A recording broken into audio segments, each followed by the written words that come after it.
Bonjour, je m'appelle Sam Meredith et c'est le compte des matières premières. Aujourd'hui, nous allons parler du riz et des pressions récentes qui ont influencé les marchés. Stephen Jones, le directeur général de Life Rice Index, nous rejoint par téléphone pour partager son point de vue. Selon certains analystes, le riz devrait atteindre des niveaux records de production au cours des 18 prochains mois. Mais l'incertitude quant à l'impact possible de El Niño sur les récoltes de l'Asie reste toujours une préoccupation.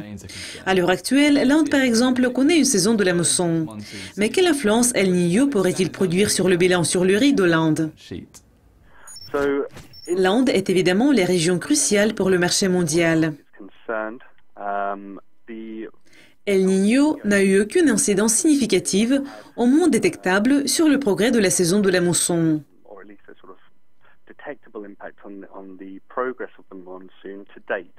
Nous observons actuellement les rapports et les estimations varient de 96 à 102% de la moyenne à long terme pour les précipitations.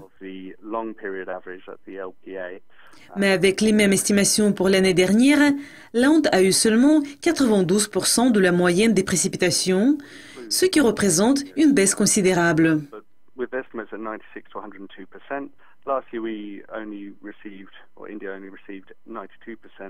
Pour le moment, nous prévoyons de voir plus de pluie.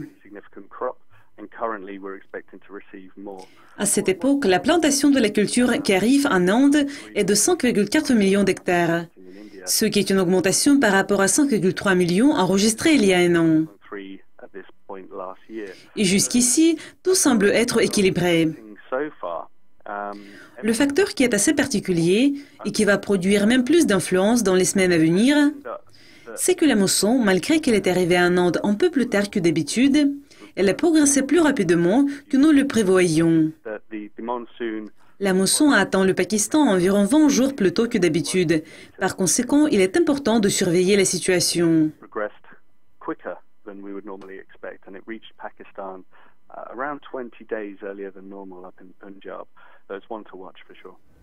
L'offre excédentaire de riz qui a provoqué la chute des prix il y a plus d'un an semble se contracter. Quelles sont vos prévisions pour le prix du riz à court terme? Si le prix mondial augmente, même seulement de 40 ou 50 dollars la tonne, ce qui représente 10%, le nettoyage et le raffinage du riz pour les exportations seront économiquement viables. Il ne faudra pas faire une solution simple de le transporter pour l'alimentation animale ou comme biocarburant. En ce qui concerne la situation de l'approvisionnement, de nombreux organismes prédisent encore une production abondante, une production record.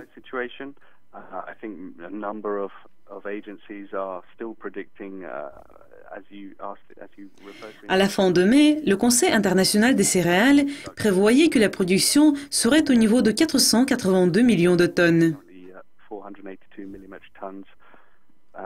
Nous croyons actuellement que les prix sont très bas. En termes réels, ces niveaux sont les plus bas depuis 2002, ce qui est rajusté en fonction de l'inflation, etc. Pour le moment, nous ne prévoyons pas une baisse considérable des prix, même si on prévoit que les récoltes importantes arrivent sur le marché bientôt. De nombreux analystes prédisent que la consommation dépassera la production et que nous allons utiliser une grande partie de cette réserve.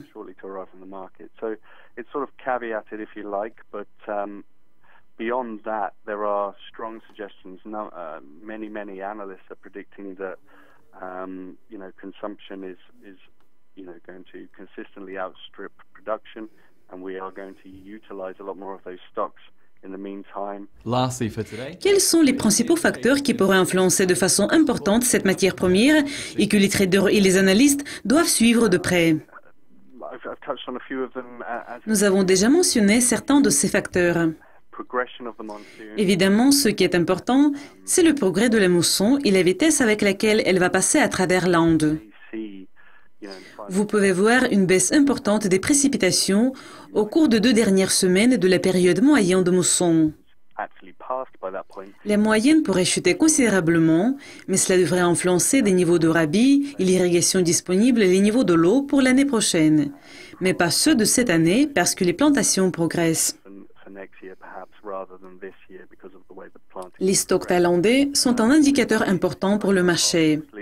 Nous espérons voir le gouvernement du pays prendre des actions décisives par rapport aux réserves par le biais de ventes aux enchères et d'autres options de règlement de tel volume.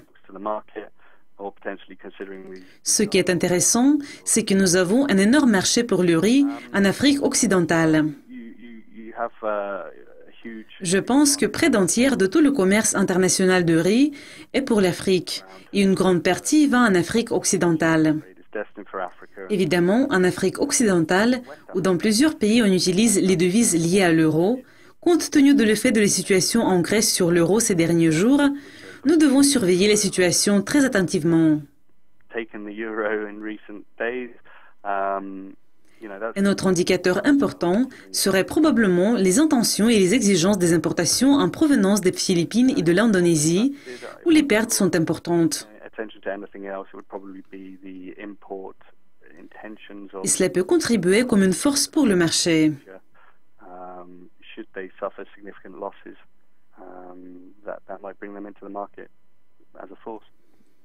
Steven, merci. Restez avec Dukascopy TV au cours de la semaine pour apprendre plus de mises à jour. Au revoir.